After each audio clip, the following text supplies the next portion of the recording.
Hello. Bwana Yesu asifiwe. Jina langu ni Gertrude Isaac Mabike. Nakaribisha sana kwenye YouTube channel yangu ya Ijue Biblia na Gertrude Isaac. Na zaidi namkaribisha sana Roho Mtakatifu mahali hapa ambaye bila yeye hatuwezi chochote. Karibu sana Roho Mtakatifu, take over Baba, take control. Tusaidie Roho Mtakatifu. Nisaidie mimi chombo chako ambacho unakitumia kufikisha ujumbe wako kwa watoto wako. Roho Mtakatifu, ukanitumie kama chombo tu, na we mwenyewe ukawafundisha watu wako unachotaka kuwafundisha. Lakini pia Bwana Yesu nakuomba ukawasaidia hata wanaosikiliza Mfalme wa Amani wakaelewe unachosema nao Bwana, wakakifanyie kazi, kikakuzalia matunda ya haki yanayodumu kwenye maisha yao kwa ajili ya utukufu wa jina lako Yesu mwana wa Mungu. Ni katika jina lako takatifu Bwana Yesu naomba na kuamini. Amen. Amen.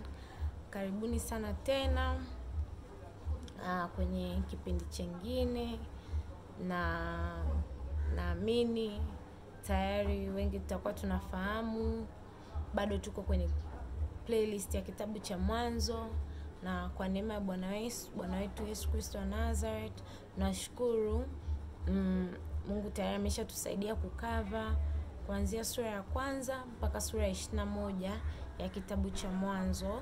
Na leo kwa neema ya Bwana Yesu tutakuwa tunaangalia sura ya 22 ya kitabu cha Mwanzo.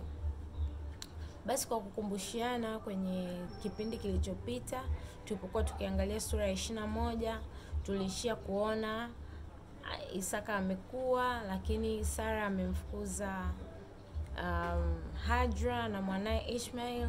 Lakini pia tukaishia kuona kwamba Ibrahim amefanya agano na Abimelech mfalme wa Gerari kuhusiana na visima. Na leo katika sura 22 tutaendelea kuona maisha yakawa yanaendeleaje baada ya mtoto Isaka kuja kwenye maisha ya Ibrahim na mkewe Sarai. Basi tukisoma kwenye Biblia kitabu cha Mwanzo sura 22, kitabu cha Mwanzo ndio kitabu cha kwanza cha Biblia kwa wale wasiofahamu. Lakini tukisoma kwenye Biblia kitabu cha Mwanzo sura 22 tunaona kwamba Biblia inatuambia baada ya haya mambo kutokea, sasa Ibrahim kupata mtoto kwa mke wake Sarai, wakina Ishmael kufukuzwa na mama yake Hajra, Biblia inatuambia Bwana Mungu akamjia Ibrahim, akamjaribu, akamwambia Ibrahim, nataka uende ukanitolee mwanao kuwa sadaka. Akamwambia utaenda kwenye milima inaitwa mlima Moria, uende ukamtoe mwanao wa pekee mpendwa wako Isaka kakuwa sadaka. Basi Ibrahim, Biblia inatuambia katika Mwanzo 22, alfajiri na mapema kaamka, akachukua mwanapunda, kaandaa wanapunda, akaandaa kuni, akaandaa vijana wake wawili ambao ni vijakazi, akamchukua na mwanae Isaka ili wafunge safari kwa ajili ya kwenda kutoa sadaka. Kwa hiyo akawaambia wale vijana kwamba tunaenda huko kwenye hiyo milima Moria kwa ajili ya kufanya ibada, lakini kwa ajili ya kumtolea Mungu sadaka. Kwa hiyo wakafunga safari, wakaenda, na wakati wanaenda huko Isaka akamwambia, akamuita Ibrahim, akamwambia baba yangu. Ibrahim akamwambia naam mwanangu, mimi hapa, unasemaje?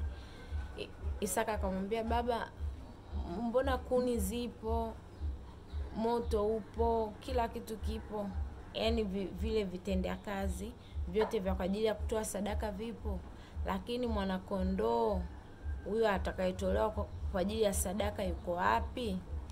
Kwa hiyo Isaka akamuuliza babake. Babake akamwambia usijali mwanangu, kwenye mlima wa Bwana atajitolea mwenyewe mwana kondoo.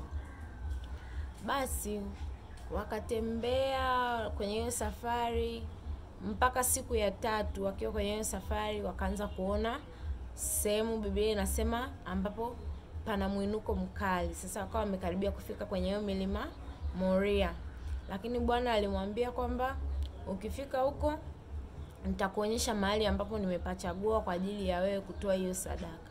Kwa hiyo walipokuwa wamefika mahali ambapo wanaona sasa milima ambapo pana mwinuko mkali, Ibrahim akawaambia wale vijana wawili ambao walikuwa wameambatana nao kwamba bakini hapa, mimi na kijana wangu Isaka tutaendelea mbele kule kwenda kumtolea Bwana sadaka, na tukimaliza tutarudi. Kwa hiyo wakafanya hivyo, akaenda yeye na Isaka wakapanda mpaka wakafika sehemu ambayo Bwana Mungu akawa amemwonyesha Ibrahim kwamba hapo ndipo alipokuwa anataka sadaka itolewe. Basi Ibrahim akapanga mawe kutengeneza madhabahu. Alipomaliza kutengeneza madhabahu kwa ajili ya kutoa sadaka, akamfunga Isaka kamba, akamweka juu ya madhabahu, akachukua kisu ili sasa amtoe mwanae kuwa sadaka ya kuteketeza, mchinje alafu amteketeze kama sadaka kama Bwana alivyokuwa amemwambia. Lakini wakati anataka kufanya hivyo, sauti ya malaika kutoka mbinguni ikamuita Ibrahim, Ibrahim. Akamwambia usimguse mwanao wala usimfanyie, yani usimuumiza kabisa mtoto wala usimguse kabisa mtoto, kwa kuwa nimeamini kabisa kwamba sasa wewe unanipenda na unanicha kweli kweli. Akamwambia usimfanyie mtoto hivyo. Kwa hiyo Ibrahim alipoinua macho yake akaona, baada ya kusikia sauti, alipoinua macho yake sauti ikimwambia usimguse mwanao wala usimfanyie hivyo mwanao, akainua macho akaona nyuma kuna kondoo ambaye pembe zake zimenasa kwenye kichaka. Kwa hiyo akamchukua huyo kondoo, ndio huyo sasa ikabidi wamtoe sadaka. Basi sauti tena ikamuita Ibrahim, Ibrahim. Akamwambia kwa kuwa ukunizuilia mwanao mpendwa wa pekee na umelitii neno langu, kama kukubariki nitakubariki sana, nitakuongezea uzao wako utakuwa kama nyota za angani. Akamwambia katika uzao wako mataifa yote ya dunia yatabarikiwa, nitakubariki, nitakuongeza. Na akamwambia uzao wako utamiliki malango ya adui zako. Basi Ibrahim baada ya kusikia hayo maneno ambayo tena akawa ameambiwa tena na Mungu, akamaliza kutoa sadaka ile, wakashuka wakateremka na kijana wake Isaka kurudi pale ambapo waliwaacha wale vijana. Mwisho wa siku pia sasa wakakutana na wale vijana, wakaondoka zao wakarudi Beersheba ambapo ndipo walipokuwa.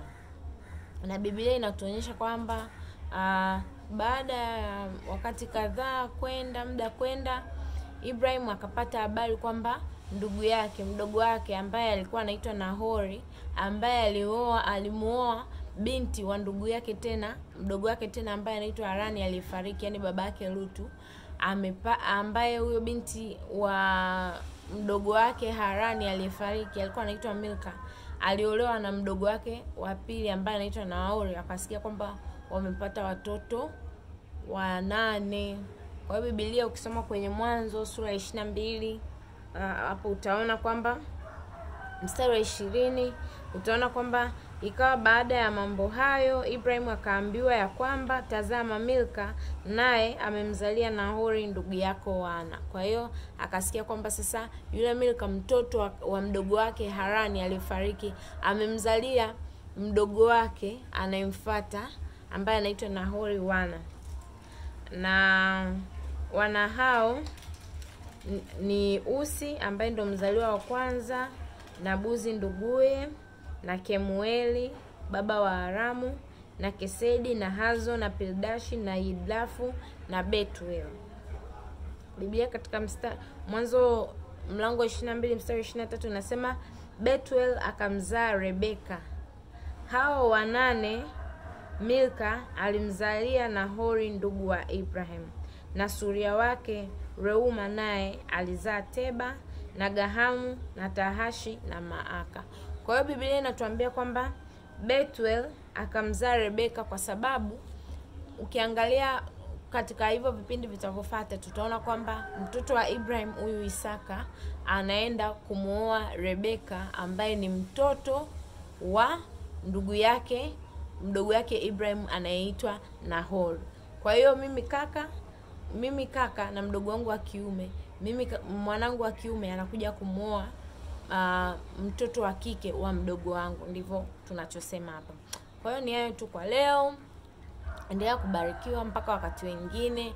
Napenda kukuomba uendelee kushare, uendelee kulike, uendelee kusubscribe ili content wafikie watu wengine. Lakini pia kama utapenda session kwa ajili ya counseling, namba zangu ziko kwenye maelezo hapo chini, box la maelezo au description box. Tafadhali nipigie tuwasiliane ili tupange utaratibu kwa ajili ya kufanya hizo sessions za counseling kwa gharama nafuu kabisa. Lakini pia kwa wewe ambaye hujaokoka bado hujampa Yesu maisha yako, unasubiri nini? Wakati ndo sasa, kesho sio guarantee. Kwa hiyo pia namba zangu ziko hapo, unaweza kanitafuta nikakuelewesha kuhusu habari za wokovu na namna ya kuishi maisha ya wokovu. Lakini zaidi sana ni hayo tu kwa leo, mpaka kipindi chengine. Kwa heri na ubarikiwe.